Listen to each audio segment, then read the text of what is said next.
नमस्कार दोस्तों, story by Shivam में आपका स्वागत है। तो चलिए आज की कहानी की शुरुआत करते हैं। बात है पुणे के पिंपरी शहर से। दो लड़कियां जिनकी उम्र लगभग 19 से 20 साल होगी, दोनों भी 12वीं में पढ़ती थी।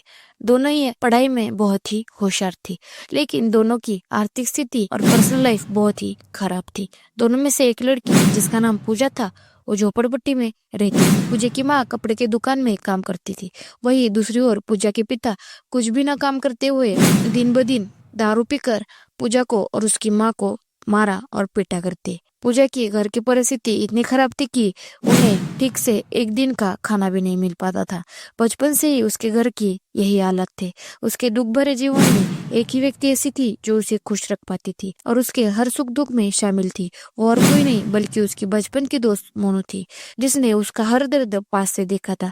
मोनू की लाइफ भी कुछ अच्छी नहीं थी। मोनू के पिता पिंपरी के नगर पालिका में काम करते थे। मोनू की आर्थिक स्थिति तो अच्छी थी, लेकिन उसके पिता का बाहर किसी औरत के साथ अफेयर था। इसी कारण उसके भी घर में झगड़े होते थे। माता पिता का बच्चों पर बिल्कुल भी ध्यान नहीं था। मोनू का भाई वहाँ का गुंडा बन चुका था और वो आए दिन लोगों को मारता पीटता और उनको घायल कर देता था।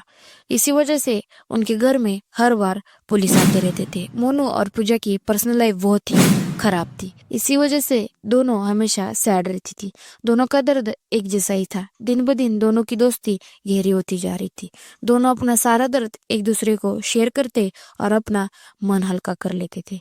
एक दिन पूजा रोते हुए मोनू के पास आती है और बताती है कि उसके पिता ने उसकी माँ को गुस्से से बहुत मारा है और माँ अस्पताल में भर्ती है। मोनू उसे शांत करती है और समझाते हुए कहती है कि माँ ठीक हो जाएगी, तुम चिंता मत करो।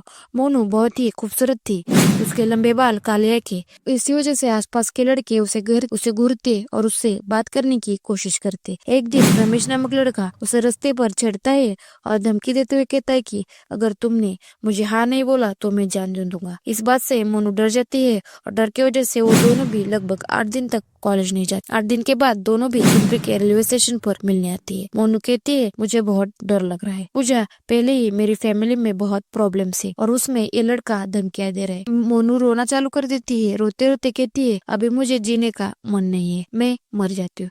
पूजा के बहुत समझाने के बावजूद भी मोनू मरने की बात कर रही थी। पूजा कहती है, तुम मरोगी तो मुझे भी जीने का मन नहीं है। मेरी भी जिंदगी बद से बदतर हो चुकी है। दोनों अपना पूरा दर्द लगभग 2 घंटे तक बताते हैं। दोनों बहुत रोती है और दोनों मिलकर मरने का प्लान बनाते हैं। कल सुबह 7 बजे की नॉन स्टॉप ट्रेन के नीचे आकर हम मर जाएंगे, ऐसा मोनू पूजा को कहती है। पूजा कहती है कि मरना है तो एक दिन खुशी से अच्छे से जीते हैं। वो दोनों ठीक वैसा ही करते हैं। वो अगली सुबह उठकर मोनू अपने घर से थोड़ा पैसे लेकर वो दोनों घूमने चल जाती है। वो पिंपरी से कई दूर एक गार्डन में जाकर बैठ जाती है। वह अच्छे से खाना खाती है। एक नए कपड़े पहनकर वो अपना जिंदगी का आखिरी दिन अच्छे से जीती है और फिर शाम को घर आकर सो जाती है। फिर वो दिन आता है 26 अप्रैल 2011।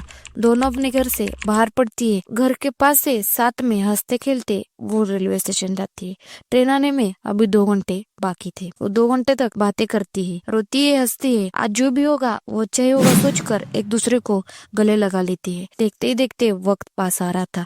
दोनों के मन में ही बेचैनी बढ़ी जा रही थी। डर की वजह से मोनू पूजा से कहती है, मुझे बहुत डर लग रहा है, मुझे अभी नहीं मरना। इस पर पूजा कहती है, हमें तो मरना ही का। वैसे भी हमारे जीवन में अभी जीने लायक कुछ भी नहीं बचा है। दोनों हमें भरते हुए ट्रेन आने में सिर्फ 5 मिनट बचे थे। दोनों ट्रेन के पटरी के पास जाकर खड़े हो जाते हैं। उधर से ट्रेन की आवाज आते ही दोनों एक दूसरे को गले लगा लेते हैं और ट्रेन पास आते ही पटरी पर घुस जाती है। पूजा सीधे ट्रेन के नीचे आ जाती है और उसका सिर धड़ से अलग हो जाता है। पूजा का सिर लगभग ट्रेन के साथ 1 किलोमीटर तक दूर जाता है। वही दूसरी ओर मोनू सिर्फ ट्रेन से टकराकर प्लेटफॉर्म पर गिर जाते हैं। तुरंत वहाँ के लोग मोनू को हॉस्पिटल ले जाते हैं। खून ज्यादा बहने की वजह से मोनू को तुरंत आईसीयू में भर्ती किया जाता है। जब मोनू होश में आते हैं तो तब उससे पुलिस हर बात पूछती है, लेकिन मोनू पुलिस को कुछ भी नहीं बताती। कई दिनों बाद मोनू को घर लाया जाता है। तब तक उसे पूजा के बारे में कुछ भी नहीं पता था। जब भी वो पूजा के बारे में पूछती थी, उसके घर वाले पूजा ठीक है बोलकर उसकी सारी बात टाल देते थे। लगभग पूजा के मौत के 2 महीने के बाद मोनू जिद करना चालू कर देते कि मुझे अभी पूजा से मिलना है। इसी कारण मोनू के माता पिता पूजा की मौत की सारी बात बता देते हैं। मोनू को पूजा की बात सुनकर सदमा लग जाता है। वो कई दिनों तक किसी से बात नहीं करती थी और सिर्फ रोती रहती और सोती रहती। ये सिलसिला कई दिनों तक चलता रहा। एक दिन मोनू ने आत्महत्या करने का प्रयास किया, लेकिन वो बच गई।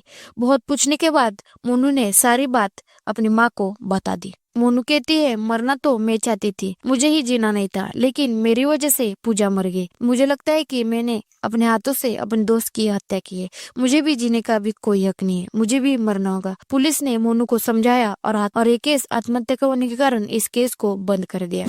कई दिन बीत गए, फिर वो दिन आया जिस दिन ये कहानी का बहुत ही दर्दनाक अंत हुआ।